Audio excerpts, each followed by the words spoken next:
Bonsoir à tous, il est 18h GMT plus 1, nous sommes lundi 8 mars et nous allons de ce pas faire l'analyse pour la semaine à venir sur l'euro USD.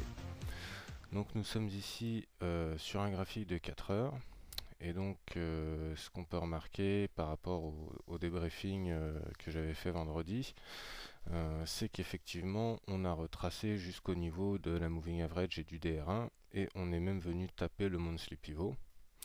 Alors on se rend compte que ce petit retracement, ce petit regain de hausse n'a pas eu beaucoup d'énergie. On voit qu'on a été stoppé net sous le monthly, qu'on a repris une configuration qui s'amorce baissière. Et donc pour l'instant, pas de surprise par rapport à ce que je m'attendais. On remarque que les acheteurs aujourd'hui n'ont pas réussi à faire la percée qu'ils ont tenté la semaine dernière. Et donc là, on peut imaginer effectivement un retour aux alentours des derniers plus bas et une continuation de la consolidation de l'euro USD sur cette semaine. Alors continuation de consolidation, qu'est-ce que ça veut dire? Ça veut dire que là, on est en période d'hésitation et que avant d'espérer partir à la hausse ou repartir à la baisse, il va falloir que les marchés, que les traders se décident et il va falloir qu'on attende encore une fois une sortie du range. Donc le range, c'est pas difficile, on commence à s'y habituer, il est ici.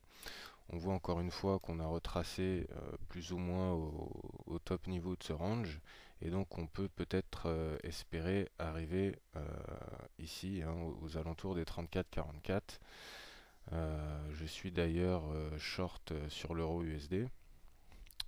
Et on pourra parler de ces trades encore une fois dans le débriefing de vendredi soir.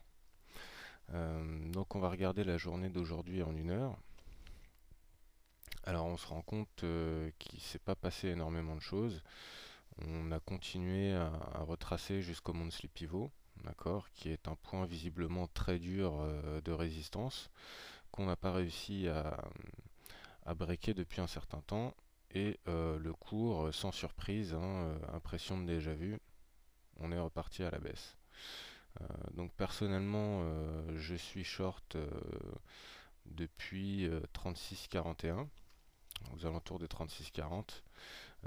Effectivement, j'ai fait une exception à ma stratégie, je reviendrai là-dessus vendredi, et j'ai un objectif qui se situe aux alentours des 35-32. D'accord. Euh, Si je ne m'abuse, non. J'ai d'ailleurs un objectif qui est au 34,80, pardon. Alors cet objectif, il va falloir le surveiller de près. On a le weekly pivot juste en dessous. Ça va être difficile de breaker à la baisse parce qu'on a le weekly et le daily pivot qui sont exactement au même endroit. Ces deux points forts, on a encore une moving average ici, le DS1, donc ça peut paraître optimiste, mais si encore une fois on se fie à cette impression de déjà vu qu'on a eu auparavant, on peut espérer encore persister dans ce range en début et en milieu de semaine. Donc finalement cette analyse, elle est très courte puisqu'elle ressemble à ce qu'on a eu dans les jours précédents, c'est-à-dire de l'attente, de l'hésitation, un range qu'on connaît et des plans d'attaque qu'on connaît. Moi j'aime bien rester dans la tendance, donc personnellement ce que j'essaie de faire c'est de vendre.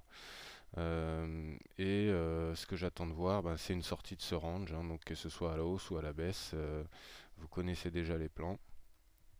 Je ne rentre pas sur les breakouts, j'attends les configurations en 1, 2, 3 en ayant une confirmation de mes indicateurs et de break d'indicateurs haussiers, afin d'indicateurs à la hausse ou à la baisse. Donc personnellement, on verra bien l'issue de ce trade. Il faut savoir que là, tout est possible, étant donné qu'on est supporté visiblement par le weekly et le daily pivot. Donc on peut très bien voir un double top, on peut très bien voir un rebond et un break qui va venir casser mon stop. Je n'ai pas tradé vraiment technique puisque mes indicateurs me conseillaient de rester à l'écart des marchés. J'ai plutôt tradé visuel, c'est-à-dire je me fie à ce qu'on a vu ici. Je me dis qu'on peut très bien arriver au moins ici, voire encore plus bas. Donc là, c'est pas vraiment un trade technique, c'est plutôt un trade au feeling. Bon, ça m'arrive de temps en temps, hein, ça coûte rien de mettre une demi-position quand on n'est pas sûr de soi.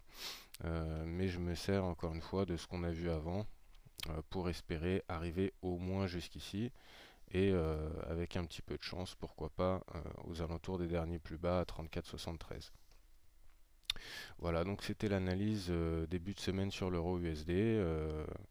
En résumé, on attend une sortie de consolidation et une configuration en 1, 2, 3 pour pouvoir placer le trade le plus sûr possible. Voilà, donc je vous remercie d'avoir visionné cette analyse. Je vous souhaite une très bonne semaine à tous et on se donne rendez-vous vendredi soir pour le débriefing.